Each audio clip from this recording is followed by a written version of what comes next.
You're listening to Forward Faster, bite-sized insights for entrepreneurs. Hello, everyone. My name is Ben Guerrero, and today we have Damon Deal with us.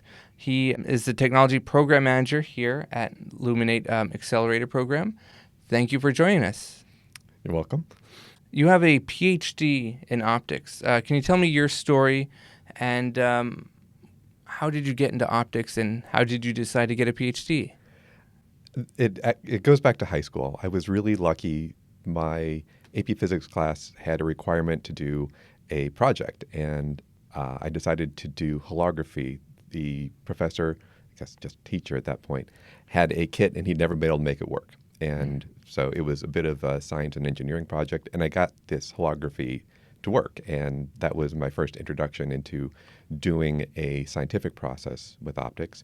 And I went off and did general physics at the University of Chicago. But by the time I was done with that, I still was interested in optics. And I was fortunate enough that my entire thesis was also holography. So it all looped around. Yeah. Wow, that's great. If you only had 3 words to describe the optics industry, what would they be and why? And I've had some time to think, and I already told you this, that I'm going to cheat. So the first one, which is fair, is ubiquitous. And then the second one I would say is fast-moving and high precision. But I've got hyphens, so they're fair. Okay. What about those words do you think describes optics? The reason I chose ubiquitous is because optics is literally in almost everything people use. When you're holding a cell phone in your hand, you have a display and you have a camera, and then you have the lights on top of you. And that's just basic optics in everything. The reason I say fast-moving is because the industry is at the leading edge of most technologies, and it just grows by leaps and bounds every year. And the reason I say high precision is because the manufacturing process for optics is, at a sub-nanometer scale frequently, multiple nanometers, but very, very small. And it's been that way since lenses were first made. Wow. How would you describe the field of optics to someone who doesn't know anything about optics? When I've tried to explain this, basically anything that involves light falls into that category, and that even goes out to longer wavelengths in the infrared and shorter ones in the ultraviolet. But any sort of technology that involves directly using light in some way is what I would call optics. That makes it an enormous field. Yeah, sounds like it. What's some of the important work happening today in the field of optics? So the interesting thing about optics is that it is literally at the boundary of what any field is doing. So, microscopy is always trying to get smaller. And at some point, that generally involves some sort of optics. Even if it's using some sort of atomic force to measure it, it still comes down to making that something that's visible for people to see. We have the James Webb Telescope on the other end, and that is going to make incredibly high-resolution photos of space at resolutions we've never seen. But even, something like manufacturing, you have laser manufacturing, and the most precise way to do something like that is using a laser. So everything. It's in everything. Could you tell us about the Luminate program? What does it do as an accelerator to help companies? Luminate is special. We're part of a larger accelerator called NextCore, but Luminate only works with optics companies. And so that's kind of what sets us apart. And the reason for that is that it's a little more challenging. There are some special needs that optics companies have, and so Luminate addresses those sorts of needs. What do emerging optics companies face in terms of the challenges? So, everybody has the same sort of challenges as a startup. You need money, and a lot of money. Yeah. But with optics, it requires, for one thing, a lot of very high precision equipment that is difficult to either acquire or maintain. The example I give a lot is an interferometer. And, an interferometer has lasers and cameras and lenses that are all, like I said, very high precision. And you can spend hundreds of thousands of dollars on that. Well, if you're a startup company, you don't have the money to buy a piece of equipment like that on your own. Yeah. And then you may not use it all the time. Another thing that optics companies run into is just this basic level of understanding. For example, you asked me what optics is at the beginning. Any investor as a startup is going to come up and say, well, what do you mean by optics? And it's difficult to fit in a little bit of a science lesson at the beginning of every pitch you want to do. So Yeah. there's a challenge in working with companies in communication. And so I'm going to say those are the two big things right there. Are there any other important hardware that's necessary for optics lab? It's going to be really different for different industries. You know, if you look around, a standard thing is a really large table that used to be made of granite, and they float in the air. I guess not hover, but they're supported by air compression so that they can compensate for vibration, because optics is so precise that a movement of a fraction of a wavelength of light, a few nanometers, means that you lose your result.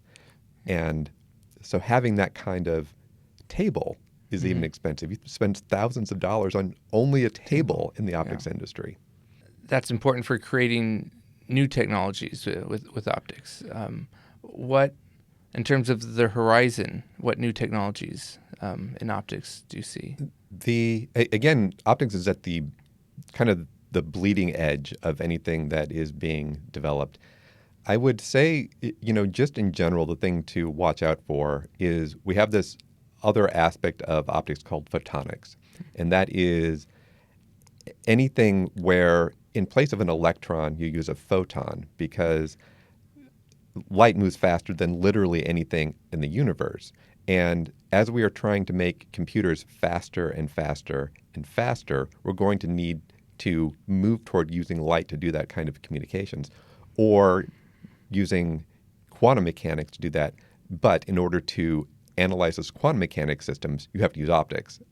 And so basically everything we want to do in computing, everything we want to do in more high-resolution imaging, those are the things where optics is really always pushing ahead. Great. What advice would you give to startup companies who want to get into the optics field? This is maybe a little bit of an unexpected thing, but if you're going to work in optics, you really need to understand optical manufacturing. Because if you're, as a startup, you're going to need some sort of a custom optic, that is incredibly precise, and it can be really time-consuming. And if, as a startup, you haven't built into your design process the fact that you may have to wait 2 months to get a lens, then that has an effect on project management, on, it can be an enormous stumbling block. And that is actually something we work with a lot with the startups here, is this design for manufacturing process, where you may make a prototype and, you can wait as much as you want on that. But once you try to move into production, there is a very complicated supply chain that goes on there that can also involve, where am I going to source this particular part from? And, what do you do if that manufacturer either, goes out of business? That's something that happened in the industry a few years ago that was really devastating. One particular supplier stopped being able to sell at optics, and suddenly all these people who depended on that company's parts could no longer get that company's parts. Wow, It was a scramble to get new things. Yeah, that does sound devastating. Yeah. But I can imagine working with startup companies can be inspiring. Who is someone that's inspired you? Yeah. The person I always have to give credit to is my thesis advisor, Nick George. Not only personally, but if you look at him in the optics industry, he had an enormous effect that people don't necessarily see. So there's a very famous entrepreneur named Milton Chang. And Milton Chang was one of Nick George's students. And Milton Chang, and his partners, when they started their first company that made all these things that go onto an optics table, that was huge. And that came out of Nick George's lab. So literally anybody who is using optics equipment on one of these expensive optics lab benches, that kind of goes back to Nick George and his laboratory. Wow. And the other thing, and this may be a little cheesy, but I have to give credit to my parents, right? Because on my dad's side of the family, my dad is an auto mechanic and still an auto mechanic. But you can trace that all the way back to blacksmiths. I was a huge deviation from the line of the family to become a scientist, except that I still do really high precision work. Yeah. And, my mom started out working as a mail clerk at John Deere and became a computer programmer. And so just this notion that I could, push forward on what I wanted to do and this kind of innate hands-on skill are two things I have to credit my parents for as well. Yeah, that sounds really great. If someone wants to learn more about the field of optics, how to get into it or figure their way through it, what are some books that you would recommend, or just one book? That's actually a really tough question because, as I said, the field of optics is pretty specialized.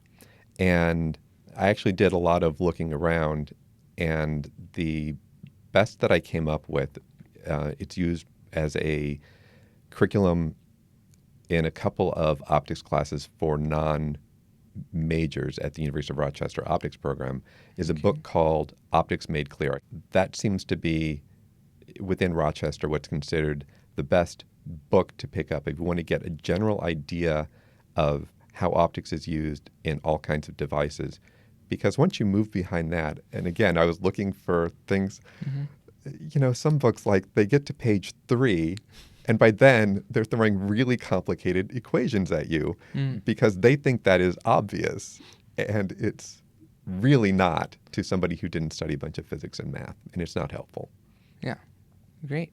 Well, thank you so much for coming in today. It was great to have you at the Next Score podcast, and stay tuned for the next episode.